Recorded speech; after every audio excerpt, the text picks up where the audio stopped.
Күз дүниеге сарғыш бояуын шашып, ағаштарды жапырағынан жалаңаштай бастаған. Аспанда да аласапыран сапырылысып дария бетіндегі сеңдей соғылып жоси көшкен бұлттар әлде қайда кетіп жатыр. Бұл ауыл шаруашылығында ең бір қарбалас науқан кезі. Қай жерде болмасын, қылышын сүйреп келе жатқан қаһарлы қысқа қызу әзірлік жүріп жатса, күздің өзіне тән науқаны да аз емес. Қой қырқу, киік алу, мал азығын қыстақ бастарына тасып ию, малшылар үйі мен мал қораны жөндеу күздің еншісіндегі жұмыстар. Бұл шаруашылық басшыларынан бастап қатардағы еңбек адамдарынан асқан жауапкершілік пен ұқыптылықты, ұтымды ұйымдастыруды, мүмкіндікті тиімді пайдалануды талап етеді.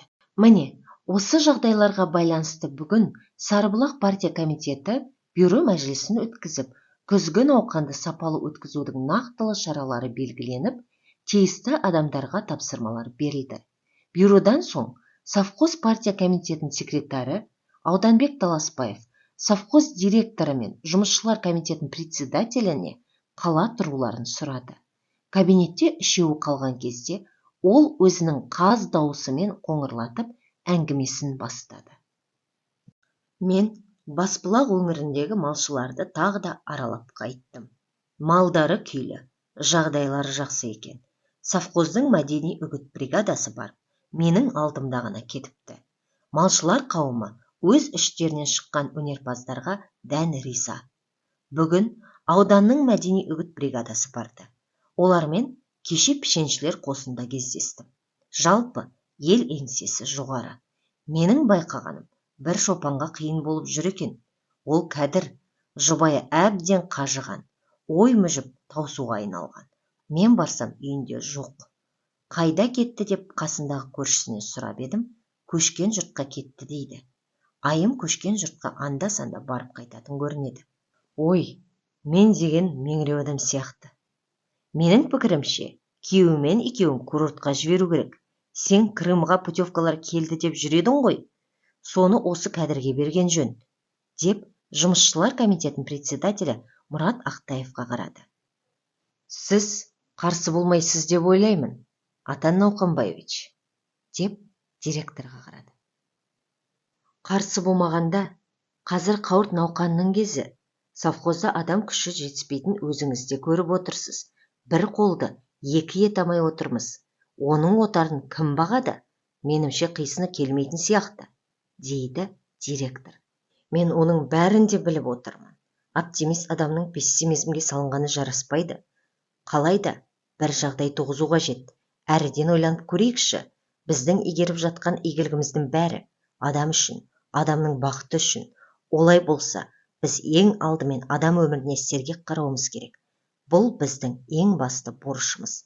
Біз бір сәт өзімізді сол кәдірдің орнына қойып қарайықшы. Не істер едік? Мүмкін алғашқы соққы тиген күн-ақ малды тастап кетіп отырар ма едік?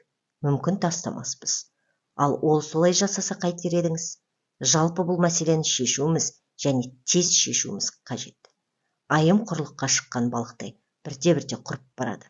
Былайша нәресте емес пе? Дегенмен, көрінген соң, ол да азамат. Ойласақ оңай соққы емес.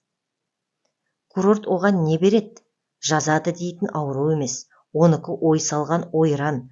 Оған курорттың қандай көмегі тиеді? Емдейтін болса, дәрігер ауылда да бар. Онан да оған ақыл айту керек. Атан Науқанбаевич, деді партком секретары. Мұныңыз баланың сөзі дегісі келді, бірақ олай демеді. Аш адамға нанды әңгімелегенмен азық бола ма? Жыланның уы құр сөзбен қайта ма? Ой деген у. Оны бойға дарытпаудың бір-ақ жолы бар. Ол емделу. Ол курортқа барса, бірінші емделеді, екінші елмен, жермен танысып, жақсы жаманды көріп, көңілі бөлінеді. Сондықтан кәдірдің орнына адам тауып босатуымыз керек. Сол аяқ болсын, соған мүмкіндік жоқ қой, деді директор. Қалауын тапса, қар жанады, дейді дана халқымыз. Өмірде мүмкін емес нәрсе жоқ. Сол мүмкіншіліктің көзін таба біл, деген сөз. Олай болса, бізде де мүмкіндік бар. Зейнеткерлерден көмек сұрайық. Болмаса, бөлімше мамандарының біреуі бақсын. Бір айға ешкімнің ештеңесі кетпейді. Қайта өз жұмысының саласында тәжірибе жинақтайды. Тіпті болмаса, сырттан іздестірейік. Бұл арада әңгіме адам өмірі жайлы екенін ұмытпайық, деп секретарь қабағын шытты. Оныңыз дұрыс қой, мен де түсініп отырмын. Қазір күйік алу науқаны басталғалы тұр. Мал мамандарының бәрі өз жұмыстарымен жүр. Ал пенсионер дейтін қолбос пенсионер бар ма? Бәрі де совхоз жұмысында. Бірі қошқар, бірі қозы, бірі бұзау бағады. Біразы шөп науқанында жүрсе, енді бірі малшылардың үйі мен мал қораларын жөндеуге көмек көрсетуде. Пенсионер әйелдердің өзі маусымдық жұмысқа жұмылуда. Ал сырттан кімді табамыз? Табылған күнде ондай уақытша адамға отарды сеніп тапсыруға бола ма? Дейді директор. Мен де өз пікірімді білдіріп қалайыншы, әрі секретарь қатты кетіп, іс шиеленісіп кетер, деген оймен жұмысшылар комитетінің председателі араласты. Иә, ойлап қарасақ, кәдір осы совхоздың экономикасын көтеруге аз үлес қосқан жоқ. Ол өткен жылдың өзінде 8 мың сомдай пайда келтіріп, совхоздың 2 миллион сом пайдамен шығуына елеулі үлес қосты. Шаруашылығымыздың жыл сайынғы алға басып, біздің алғыс абыройға бөленуіміз ұжымының, сонымен бірге кәдір сияқты тәжірибелі еңбек озаттарының тасқынды табысының, екпінді еңбегінің арқасы. Олай болса, бір ретін табуымыз керек қой, деп ойлаймын, деді Мұрат Ақтайлақов. Ол екеуін де тегін жолдамамен жіберген жөн. Бұл бір жағынан моральдық көтермелеу, екінші жағынан кәдір мен айымның еңбегін бағалағандық болып табылады. Бұл оның ісіне өрлеу туғызады. Сөзін қиыннан қиыстыратын сөз зергерлер, ақын жазушылар сияқты шаруашылық басшыларды қиын істің қисынын таба білу керек. Шаруашылықты алға бастыру үшін еңбек адамдардың жағдайына қарап, олардың көңіл күйімен әрдайым санасып отырған жөн. Еңбек адамының көңілі көтеріңкі болса, ісі де өнімді болады. Қоғам адаммен қоғам. Сондықтан да ең әуелі біз адамның өміріне сергек қарауға тиіспіз. Ол түсінікті ғой, екеуіңіз де еңбекші қауымның қамқоршысысыздар. Пікірлеріңіздің бір жерден шығуы да сондықтан болар. Мені қинап тұрған қазіргі мынау қарбалас науқан мен қат-қабат келуі ғой. Алайда жағдай жасауға тырысамын. Мен сіздердің пікірлеріңізбен келістім, деді директор. Тек біз ғана емес, халыққа қамқоршы болу осы отырған бәріміздің борышымыз. Халық біздің қамқоршымыз. Біріміз бәріміз үшін, бәріміз біріміз үшін деген коммунистік қағиданы ұмытпауымыз қажет. Бірліксіз тірлік жоқ деген қасиетті халқымыздың даналық сөзі бар. Олай болса, біз үнемі бірлікте болуымыз керек. Сонда ғана әділетті шешім жасай аламыз. Біздің пікірімізбен келіскеніңізге рахмет. Мұны енді кешіктірмеуіміз керек. Жалпы малшыларды курортқа, санаторияға жіберіп алып тұруды алдағы уақытта да ойластырып отыру жөн сияқты. Қазір халықтың тұрмысы бұрын соңды болып көрмеген дәрежеге жетті. Қай шопанның үйіне барсаң да, кірсең шыққысыз, өзіңді кішігірім дүкенге кіріп тұрғандай сезінесің. Еш нәрсеге кенде емес. Ташкенттен шыққанына 3 күн болған Володя машина толы қауын қарбызы бар. Көктемде жүрген жолмен Арқалыққа қарай бара жатыр. Міне, тапа-тал түс кезінде бас бұлақ өңіріне ілекті. Күннің ыстығы мен аңзағынан шөлдеген жүк иелері анандай көрінген екі үйге бұрылып, шай ішіп шығуды ұйғарды. Олар бұлақ жақ шеткі үйге келіп, тоқтап ішке кіргенде, теріс қарап жатқан егделеу әйел басын көтеріп орнынан тұрды. Төрлетіңіздер, деп төрге көрпе жайып өзі сыртқа шығып кетті. Сондай жүдеу, ауыр ойдың азабын көріп жүрген адамға ұқсайды. Үй иесі үйге қайта келіп шай қоюға ыңғайлана бергенде, жолаушылардың үлкені Қабдыкәрім аға тоқтатты. Шырағым, шай қойып әуре болма. Бізге бір кесе сусын берсең болды. Алысқа барамыз, асығыспыз, деді. Онда сусын ішіңіздер, деп жерді қазып салқындатып сақтап отырған үлкен көк кастрөлдегі қымызды алып, сырлы ақ шараға құйып сапыра бастады.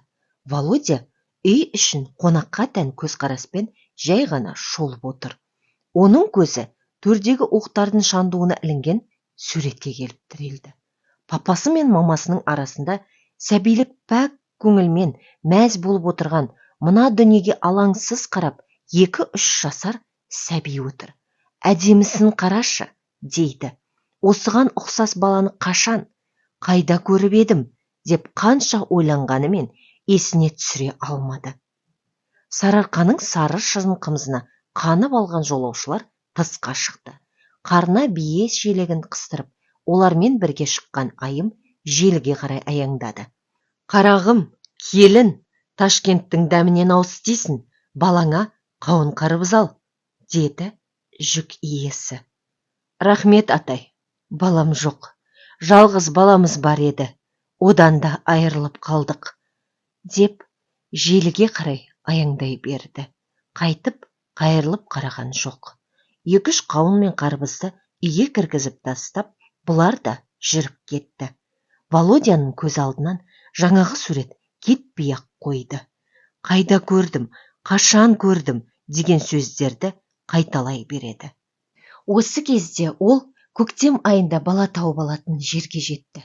Оның көз алдына сол баланың кейпі елестеп кетті. Бұл ауруханаға кіріп көргенде ол бала бұған дәл осылай күле қарамағанымен марғау қарасының өзі әдемі көрініп еді. Володя оған әрбір кірпік қағысын жадында сақтап қалардай сұқтана қараған.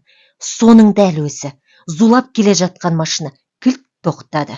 Оқыс тоқтаған машина екпінімен машинаның алдына қарай лықсып, маңдайларын соғып ала жаздаған екі кісінің «Не болды?»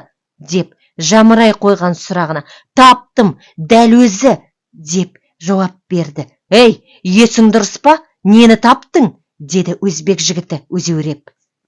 Жаңағы үйден көрген баланың суреті менің көктемде дәл осы жерден анау шоқ тобылғының тұсынан тауып алған баладан айнымайды. Әйелдің «баламнан айырылып қалдым» деген сөзіне, ауыр оймен ойсыраған жүзіне қарағанда дәл сол осы үйдің баласы. Ол не қылған бала, қалай тауып алдыңдар деген сұраққа байланысты бәрін баяндап берді. Сол бала жаңағы үйде тұрған суреттегі баладан айнымайды. Әлгі кісінің «баламнан айырылып қалдым» деген сөзіне қарағанда ол сол үйдің баласы. Байқадыңыздар ма? Жанын тұмшалаған ауыр ойдың азабында жүрген жан сірә. «Ол бала қазір қайда?» деді жолаушылардың бірі. «Білмеймін, Сағынай деген біреу алған. Оның фамилиясында, қайда тұратынын да білмеймін. Әйтеуір Қызылорда жақта тұрамын дегені есімде. Нақты қай жер екенін сұрамаппын. Біз сол күні түнде ауруханаға жеткіздік. Ертеңне баланың жақсы екенін көріп, мен жөніме кеттім де, Сағынай баланың ауруханада шығуын күтіп қалды», деді Володя ауыр күрсініп. «Мен жаңағы үйге барып, анығын біліп, бала соныкі болса, тірілігін хабарлауым керек. Қазір әуре болма. Бүгін барсаң, ертең қайтасың ғой. Қайтарда хабарларсың. Оның анық сол үйдің баласы екенін де білмейсің ғой». «Менімше, ол тап сол үйдің баласы. Жазда осы маңайда отырған болуы керек. Бір жағдаймен жүргенде жас бала шығып кеткен шығар. Не де болса қайтарда соқ», деді жүк иелері. Бұл оған келісті, өйткені бензинде аз болатын. «Ертең қайтамын», деген Володя машинасы бұзылып 3 күндей жатып қалды. Ол қайтарда үйдің жұртын сипап қалды. Ана төбе, мына төбеге шығып қарап еді, маңайда ауыл көрінбеді. Володя лашсыз жолға түсіп тартып отырды. Оған жолда ат жетелеген бір үлкен кісі жолықты. Мұның сорына ол бұл өңірдікі болмай шықты. Алайда бір шопанның бала жоғалтқанын еміс-еміс естіген екен. Бірақ кім деген шопан екенін білмейді. Бұл сөз Володяның сол үйдің баласы деген сенімін молайта түсті. Бұл енді әуелі үйді емес, баланы тауып алуға бекінді. Ассалямуғалейкум, жақсыларым. Егер повесть ұнап, жалғасын тыңдағыларыңыз келсе, пікірлерге жалғасын күтеміз деп жазып, лүпіл баса кетіңіздер. Біздің жаңа арнамыздың қазақ тіліндегі контенттің дамуына қосқан үлестеріңіз ретінде WhatsApp желілерінде бөлісулеріңізді сұраймыз. في الورى أم العجاب، ولولا أن لي معنى جميلا لبعت المكث فيها بالذهاب. طويل الشوق يبقى في اغترابي، فقير في الحياة من الصحاب. ومن يأمنك يا دنيا الدواهي، تدوسين المصاحب بالتراب. وأعجب من مريدك وهو يدري بأنك في